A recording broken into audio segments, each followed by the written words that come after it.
Hello everyone, I am MV Sharma, teacher cum counsellor.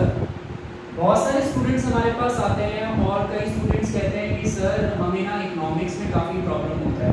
तो मैंने पूछा कि भाई इकोनॉमिक्स में प्रॉब्लम होता है? इकोनॉमिक्स तो बहुत ही इंटरेस्टिंग सब्जेक्ट है।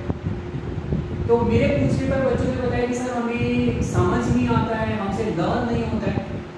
और इन सब क्वेश्चन को ध्यान में रखते हुए जब मैंने रिसर्च किया तो मैं इस कंक्लूजन पे पहुंचा कि उन सब की प्रॉब्लम का एक ही रीजन है, that is lack of concept. अगर आपके कॉन्सेप्ट क्लियर नहीं है तो आप कोई भी सब्जेक्ट तरीके से अटेम्प्ट नहीं कर सकते। और आज जो सीबीएसई का पैटर्न है उसमें आपका जो कॉन्सेप्ट है वो एक परफेक्शन के साथ क्लियर होना चाहिए। जब तक आपके कॉन्सेप्ट बिल्ड नहीं होंगे प्रॉपर्ली, आप क्वेश्चंस को अटेम्प्ट नहीं कर सकते। This is my first video और मेरा ये वीडियो उन सभी बच्चों के लिए है जिनको इकोनॉमिक्स में प्रॉब्लम होती है। ये कॉन्सेप्ट बिल्डिंग वीडियो है और इस वीडियो के बाद वो सभी बच्चे जिनको इकोनॉमिक्स में प्रॉब्लम होती है वो बोलेंगे yes I can do it. तो चलिए आज हम पढ़ने जा रहे हैं इंडियन इकोनॉमी। इंडियन इकोनॉमी का जब हम नाम सुनते हैं तो बहुत सारे स्टूडेंट्स ना काफ़ी बोर फील करते हैं और हम काफ़ी ईजिएस्ट वे से करेंगे। तो सबसे पहले हम लोग पढ़ने जा रहे हैं Indian economy on the eve of independence. Indian economy on the eve of independence. तो सबसे पहले मेरा हमेशा से एक मानना है, अगर कोई भी कॉन्सेप्ट आप पढ़ो यानी कोई किताब पढ़ो तो पहले ये पता होना चाहिए किताब का नाम, तभी उसके अंदर कुछ पढ़ने का फायदा है, तभी आपको पता होगा किस चीज़ की किताब पढ़ो। तो सबसे पहले सब्जेक्ट मैटर पता होना चाहिए। सबसे पहले हम यहाँ पे बात करते हैं what is economy is all about. Economy क्या है? तो economy of a country, economy of a country includes all production,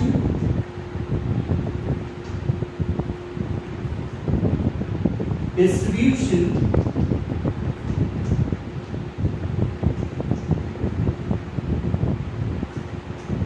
or economic activities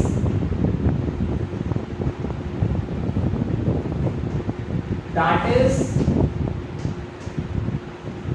related with people and determines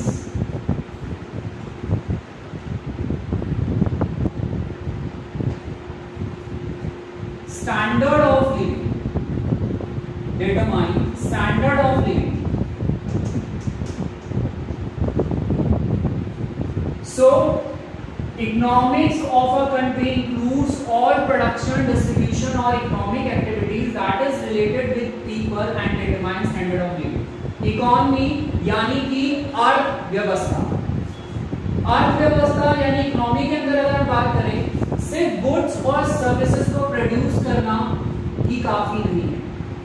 goods और सर्विसेज को प्रोड्यूस करने से लेकर कंज्यूमर तक कंजप्शन के लिए पहुंचाने से और उसके साथ साथ लोगों के स्टैंडर्ड ऑफ लिविंग को बढ़ाने तक का जो पूरा एक स्ट्रक्चर होता है वो इकोनॉमी है।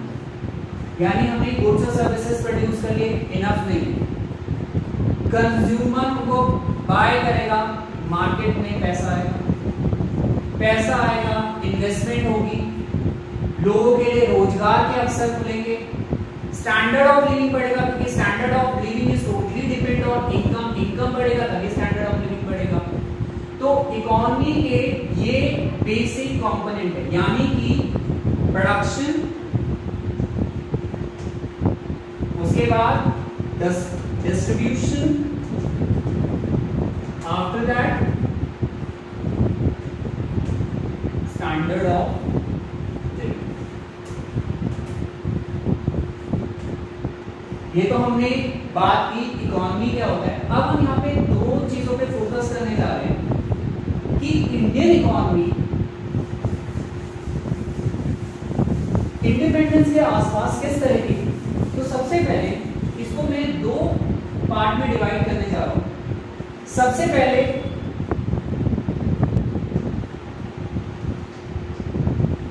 इंडियन इकोनॉमी के हम दो पार्टीशन बना लेते हैं। एक बना लेते हैं प्री कॉलोनियल रूल, एक बना लेते हैं पोस्ट कॉलोनियल रूल। अब आप लोग बोलेंगे सर ने लिख दिया भैया ये कॉलोनियल रूल क्या होता है। कॉलोनियल की अगर हम बात करें, कॉलोनाइज्ड का बेसिकली मीनिंग ये होता है कि जब एक कंट्री दूसरी कंट्री के पॉलिटिकल, इकोनॉमिकल और सोशल पावर्स पे कंट्रोल कर लेती है तो उसे कॉलोनाइज्ड। तो ब्रिटिश रूल से पहले इंडियन इकोनॉमी कैसी थी, ब्रिटिश रूल के बाद इंडियन इकोनॉमी कैसी थी, उसमें हम लोग बात करने जा रहे हैं। तो Indian economy pre colonial period अगर मैं बात करूं, ठीक है, 18वीं सेंचुरी से पहले, तो सबसे पहले हमारी जो इंडियन इकोनॉमी थी वो थी इंडिपेंडेंट इकोनॉमी थी, सेल्फ रिलायंट और prosperous. Indian economy basically known as a agricultural economy. Indian economy को एग्रीकल्चरल इकोनॉमी कहा जाता है। इंडियन इकोनॉमी को एग्रीकल्चरल इकोनॉमी क्यों कहा जाता था? Because agriculture was the main occupation of that time. 85%, point to be noted, 85% of country's population lived in villages. गांव में 85% जनसंख्या, देश की 85% जनसंख्या गांव में रहती थी। इसका मतलब है डायरेक्टली और इनडायरेक्टली वो एग्रीकल्चर पे डिपेंड थी। ठीक है, डायरेक्टली और इनडायरेक्टली, तो यानी उनका जो जीवन व्यापन है, जो livelihood that they derived from agriculture. Apart from that, ऐसा नहीं है कि हम एग्रीकल्चर पे थे। In that time India was also known as a developed handicraft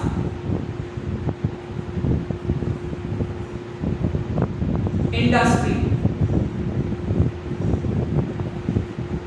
अगर इसमें आप बात करें, इंडिया को डेवलप्ड हैंडीक्राफ्ट इंडस्ट्री भी कहा जाता है।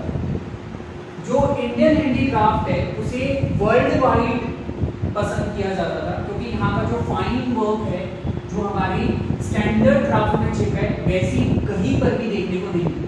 हमारे यहाँ पर क्या क्या आपको पता है, जैसे कॉटन हो गया, सिल्क हो गया, ज्वेलरीज में अगर हम बात करें, सिल्क हो गया, गोल्ड हो गया, प्रेशियस स्टोन्स में जैसे परफ्यूम्स की बात करें, हमारे यहाँ पे टेंड्री लेदर हो गया, जो मेसनरी वर्क, जो हमारे यहाँ का जो हैंडीक्राफ्ट था वैसा वर्क पूरे वर्ल्ड में नहीं था।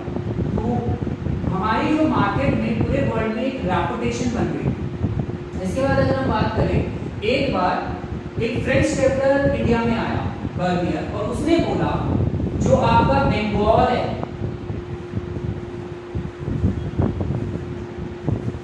Bengal is richer than Egypt. Bengal is richer than Egypt.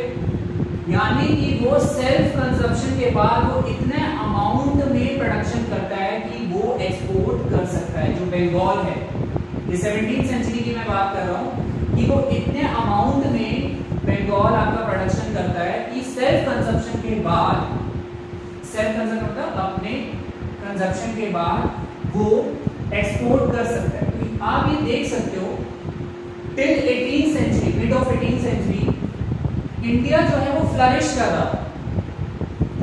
But जैसे ही ब्रिटिशर्स इंडिया में आए और उन्होंने हमारी कंट्री पे रूल किया, तो उनका सबसे बड़ा जो टारगेट था, तो उन्होंने क्या किया, अपनी इकोनॉमिक पॉलिसीज बनाई। ठीक है, तो सबसे पहले डेवलप्ड इकोनॉमिक पॉलिसीज।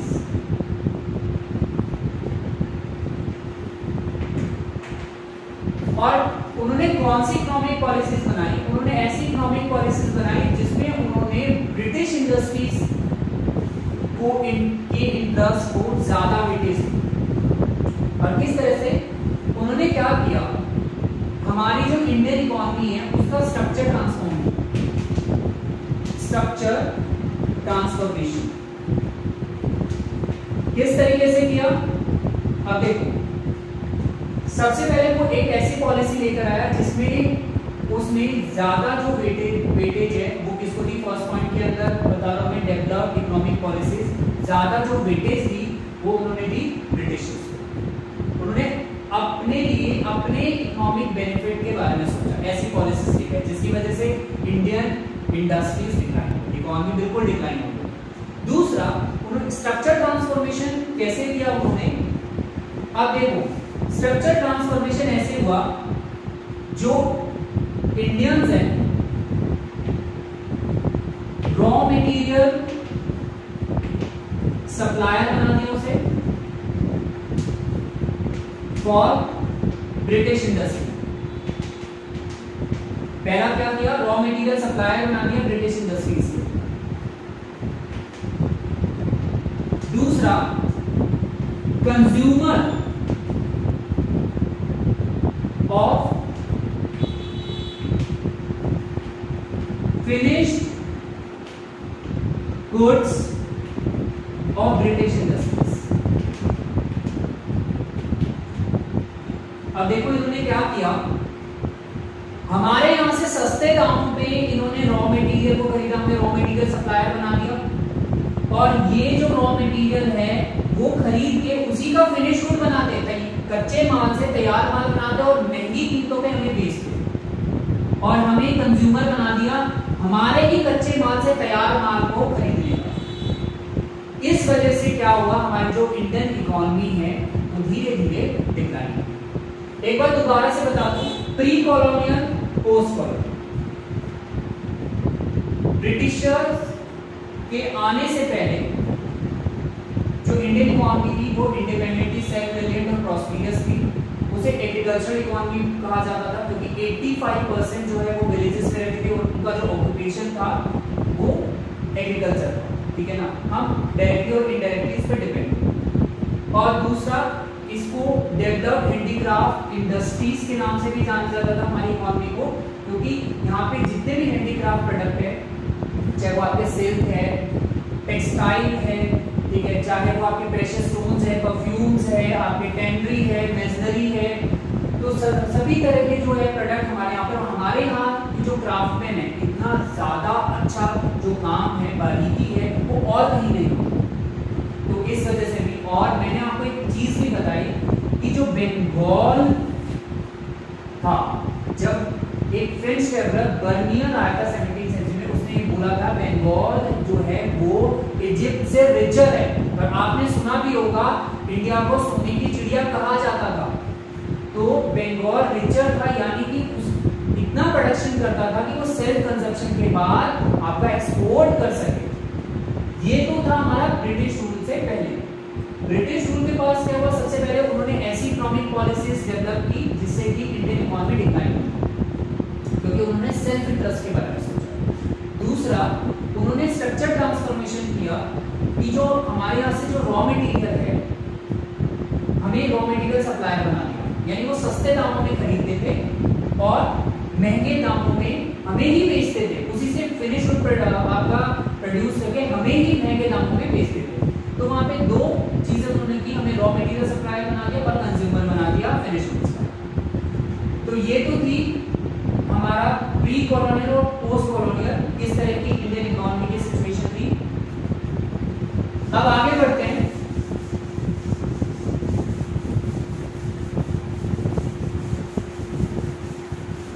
और सबसे पहले हम यहाँ पे बात करते हैं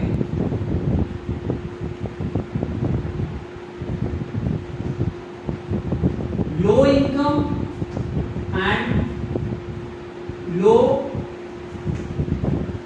इकोनॉमिक डेवलपमेंट।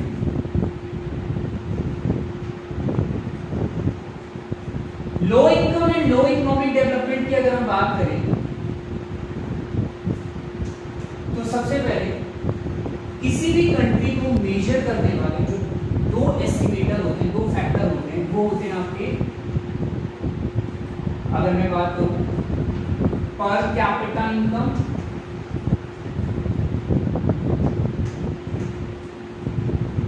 और national income, per capita income और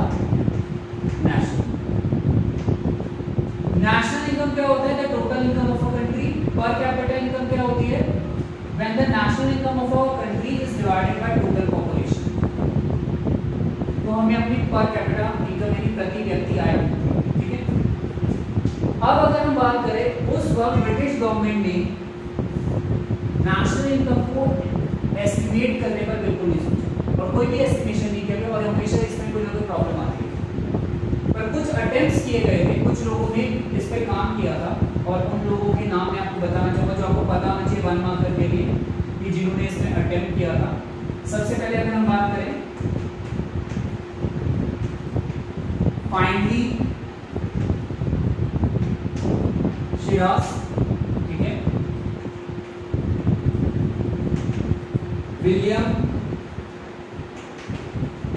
देखभाई, Dadabhai Naoroji, KT Shah,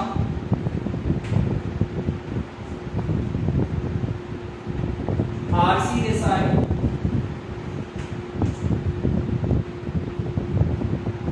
Wadia and Joshi,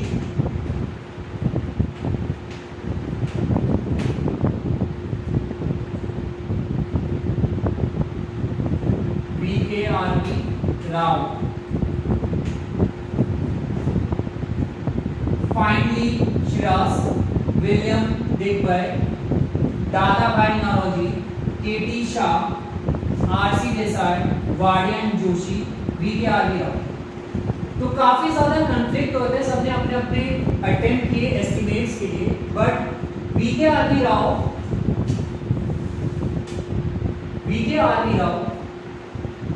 का जो एस्टिमेट है वो काफी सिग्निफिकेंट साबित हुआ, तो इसको कंसीडर किया। और उस वक्त अगर मैं बात करूं जो हमारा जो रियल जीडीपी था, रियल जीडीपी वो लेस देन 2% था। तो इससे पता लगता है कि हमारा जो इकोनॉमिक डेवलपमेंट का जो ग्रोथ था वो काफी कम था, इनकम भी काफी कम था। तो दोबारा से मैं बता देता हूँ, जो हमारे एस्टिमेटर होते हैं किसी भी कंट्री की डेवलपमेंट को मेजर करने के लिए, वो दो होते हैं, एक तो पर कैपिटा इनकम, एक national income. Per capita income प्रति व्यक्ति आय, पर कैपिटा इनकम को निकालने का तरीका क्या होता है? जब भी नेशनल इनकम को टोटल पॉपुलेशन से डिवाइड किया जाता है तो पर कैपिटा इनकम आता है। National income total income of a country. अब इनको एस्टिमेट करने के लिए कुछ लोगों ने अटेम्प्ट किया था, finally Shirras, William Digby, Dadabhai Naoroji, KT Shah, RC Desai, Wadia and Joshi, VKRB Rao. Finally Shirras, William Digby, Dadabhai Naoroji, KT Shah, RC Desai, Wadia and Joshi, VKRB Rao. और जो VKRB राव है इसके एस्टिमेट्स को कंसीडर किया गया था क्योंकि काफी ज्यादा सिग्निफिकेंट है। रियल जीडीपी अगर मैं उस वक्त की बात करूं तो लेस देन 2% था, दैट इज टू लो। इसका मतलब है हमारा जो ग्रोथ रेट था वो काफी कम था, पर कैपिटा इनकम भी काफी कम था। इसके बाद हम लोग बात करते हैं how was the agriculture sector in that time.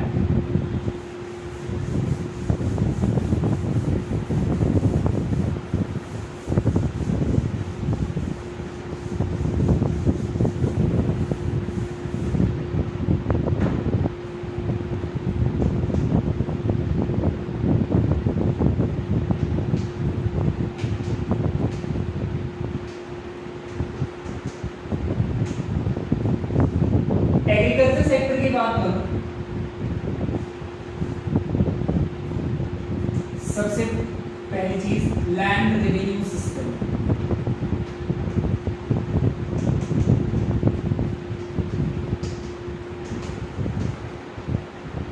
High degree of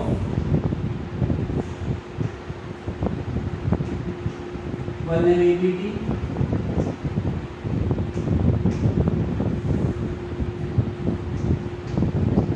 forced commercialization of crops,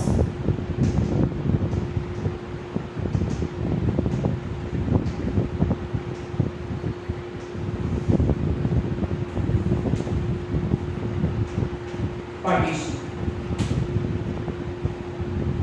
Land revenue system, high degree of vulnerability, forced commercialization of crops, partition. ये एग्रीकल्चर सेक्टर के बैकवर्ड होने के रीजन है। Land revenue system, high degree of vulnerability, force commercialisation of crops और partition. सबसे पहले बात करते हैं land revenue system. Under the British system land revenue system को इंट्रोड्यूस किया गया था, जिसके अंदर बेसिकली जमींदारी सिस्टम,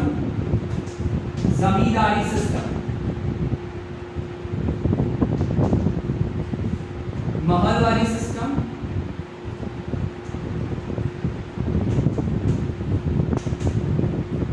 और रैयतवारी सिस्टम, इसको इंट्रोड्यूस किया गया था। जमींदारी सिस्टम को समझाने से पहले मैं आपको बताऊंगा there was a triangular relationship between that government,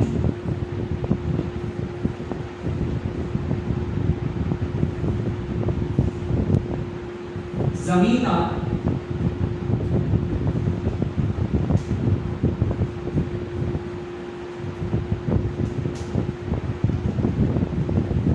tiller of the soil,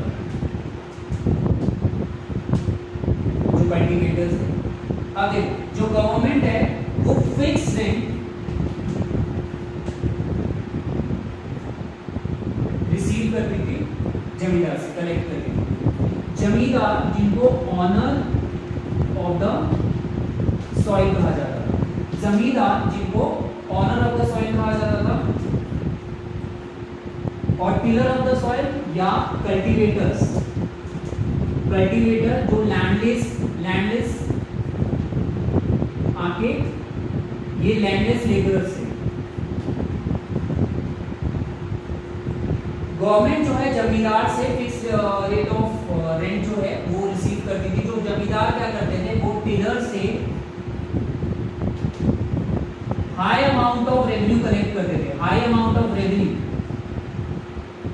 जिसकी वजह से क्या उनके पास कुछ इकोनॉमिक रिसोर्सेज नहीं थे ताकि वो जो एग्रीकल्चर वगैरह में इन्वेस्ट कर सके, और उनकी जो कंडीशन है वो और ज्यादा खराब होती है। और रेंट देने के बाद जो अमाउंट बचता था वो अपनी लग्जरियस लाइफ को जीने के लिए जमींदार यूज करते थे, और जिसके बाद इनकी सिचुएशन और खराब होती है, क्योंकि जो एग्रीकल्चर की तरफ कोई ध्यान नहीं दे रहा, क्योंकि जो भी पैसा आता था यहाँ से रेवेन्यू कलेक्ट का, उसका कुछ अमाउंट इनको देने के बाद, जो फिक्स अमाउंट इनको देने रेंट का, उसके बाद जो बचता था वो अपनी लग्जरियस लाइफ में वो लोग स्पेंड करते। उसके बाद सबसे ज्यादा अगर शॉकिंग चीज थी वो ये थी कि उनको फोर्स किया जाता था कल्टीवेटर्स को उनके फील्ड पे काम करें, जमींदार के फील्ड पे, और उनको कोई पैसा नहीं दिया जाता, जिसे बोलते थे बेगार सिस्टम। उनको फोर्स किया जाता था कि वो लोग काम करें और कोई पैसा नहीं मिलता था, जिससे कि उनकी सिचुएशन और ज्यादा मिजरेबल होगी। दोबारा से समझिए इस पॉइंट को, ये जो लैंड रेवेन्यू सिस्टम है इसमें जमींदारी सिस्टम, महलवारी सिस्टम और रैयतवारी सिस्टम है। गवर्नमेंट जमींदार और कल्टीवेटर या टिलर ऑफ द सॉइल, इसमें एक ट्रायंगुलर रिलेशनशिप थी। गवर्नमेंट जो है यानी ब्रिटिशर्स, गवर्नमेंट यानी ब्रिटिशर्स क्या करते थे, जमींदार से फिक्स रेंट रिसीव करते थे, और जो जमींदार है वो एक्सेसिव एक्सप्लॉयटेशन करते थे टिलर ऑफ द सॉइल का। किस तरीके से, एक तो high amount of revenue collect करते थे उनसे, और दूसरा अपने ही फील्ड पे फोर्स करते थे फ्री ऑफ कॉस्ट काम करने के लिए, जिसे बेगार सिस्टम कहते हैं। ठीक है, यानी कोई पैसा नहीं दिया जाता था, जिसकी वजह से उनकी सिचुएशन और खराब। अब इसके बाद बात करते हैं हाई डिग्री ऑफ वल्नरेबिलिटी। उस टाइम में अगर हम बात करें poor technology, no use of fertilisers का कोई यूज नहीं किया जाता था, पुअर सॉइल प्रोडक्टिविटी, सॉइल की जो प्रोडक्टिविटी थी वो काफी पुअर थी। अगर आप उसमें मॉडर्न टेक्नोलॉजीज का यूज भी करोगे, modern farming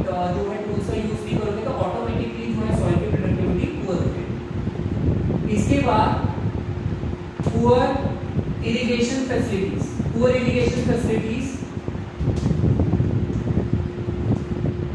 that is a major challenge for them because Indian agriculture was totally depend on monsoon, ठीक है, और आज भी हमारा मानसून पे डिपेंड करता है, तो मानसून टाइप ऑफ क्लाइमेट है। तो अब मानसून आपको पता है किस तरह का होता है इंडिया में, और आपके पास अगर इरिगेशन फैसिलिटीज प्रॉपर नहीं है तो आप सॉइल की फर्टिलिटी को कैसे बढ़ाओगे, आपकी प्रोडक्टिविटी कैसे बढ़ेगी। इस वजह से जो एग्रीकल्चर सेक्टर है वो बैकवर्ड होता गया और उनकी सिचुएशन इस तरह की हो गई कि उनके सामने एक सिचुएशन आ गई विच इज कॉल्ड फैमिन, अकाल की समस्या आ गई, क्योंकि एग्रीकल्चर सेक्टर में किसी भी तरह का कोई काम नहीं किया जा रहा था और उनकी सिचुएशन और ज़्यादा खराब होती जा रही है।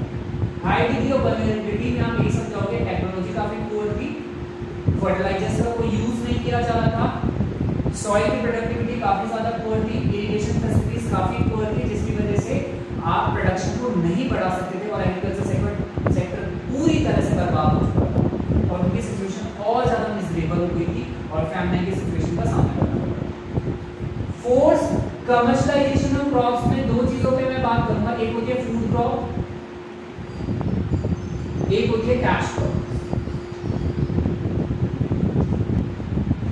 और इसमें दो चीजों पे हम बात करते हैं जब हम इस टॉपिक के बारे में बात करें, तो सब्सिस्टेंस फार्मिंग और एक कमर्शियलाइजेशन। पहले इसका मीनिंग समझते हैं। तो सबसे पहले कमर्शियलाइजेशन की अगर मैं बात करूं, कमर्शियलाइजेशन होता क्या है? Commercialisation basically refers to production of crops for market rather than self consumption. Crops की प्रोडक्शन को बेचने के लिए ही उन्हीं क्रॉप्स को प्रोड्यूस करना जिनको बेचा जा सकता है सेल्फ कंजप्शन से ज्यादा। अब यहाँ पे बात करें सब्सिस्टेंस फार्मिंग की, तो सब्सिस्टेंस फार्मिंग क्या होता है कि अपने लिए आपने यानी अपने परिवार के भरण पोषण के लिए आपने क्रॉप्स को प्रोड्यूस कर रहे हैं, producing crops for consumption of family and surplus for marketing, ठीक है, this is called subsistence farming, ठीक है।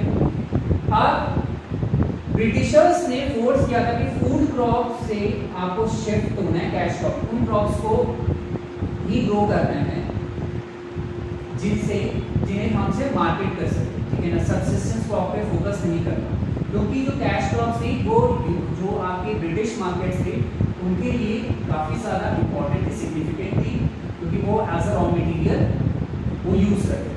तो कैश क्रॉप्स के लिए वो फोर्स किया है, जिसकी वजह से वो धीरे धीरे फूड क्रॉप से डिप्राइव होते गए और हमारी जो फूड क्रॉप की प्रोडक्शन है वो डिक्लाइन होती है और जिसकी वजह से भी आपका पूरा एग्रीकल्चर सेक्टर है पिछड़ और भूखमरी की सामना हमें करना पड़ा। अब इसके बाद बात करते हैं पार्टीशन।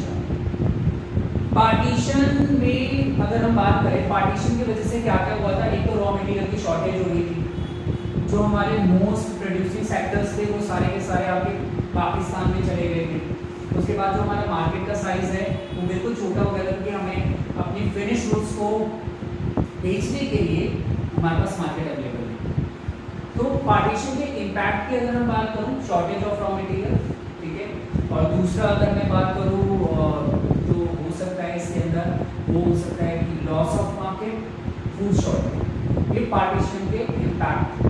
क्योंकि अगर हम बात करें जैसे कलकत्ता है आपका, कोलकाता और आपका मुंबई, महाराष्ट्र, ये जितने भी आपके यूनिट्स हैं इनके जो रॉ मटेरियल्स हैं, ठीक है ना, वो जो है जो अभी आपका ईस्ट पाकिस्तान जो कि बांग्लादेश के नाम से जाना जाता है, वो आपका मेजर जूट प्रोड्यूसिंग यूनिट था। पार्टीशन के बाद ये आपका पाकिस्तान यानी ईस्ट पाकिस्तान में चला गया था, जो कि अब यहाँ आपका बांग्लादेश है, और जिसकी वजह से हमें रॉ मटेरियल की शॉर्टेज हमारी इंडस्ट्रीज, पेपर इंडस्ट्रीज हो गई, चाहे हमारी केमिकल इंडस्ट्रीज हो गई, तो इन सबको काफ़ी ज़्यादा रॉ मटेरियल की शॉर्टेज का सामना करना। और हमारी जो मेजर ग्रेवी यूनिट है यानी पंजाब और सिंध जो कि पाकिस्तान में चलती है, उसकी वजह से भी हमारे यहाँ पर फूड की शॉर्टेज, मेजर जो ग्रेवी थी वो सारी की सारी अपनी पाकिस्तान में चली। इसके बाद हम लोग ये बात करते हैं मार्केट की, कि मोस्ट ऑफ द जो पार्ट है अगर हम बात करें वो पाकिस्तान में जाने की वजह से हमारा जो मार्केट है उसका जो साइज है वो काफ़ी ज़्यादा स्मॉल हो गया, लिमिटेड हो गया कि हमें अपने फिनिश गुड्स के लिए अवेलेबल मार्केट ही नहीं मिल पा रहा है। ठीक है, तो ये रीज़न थे। Land tending system, high degree of vulnerability, forced commercialisation of crops, partition, these are the reason of backwardness of agriculture sector in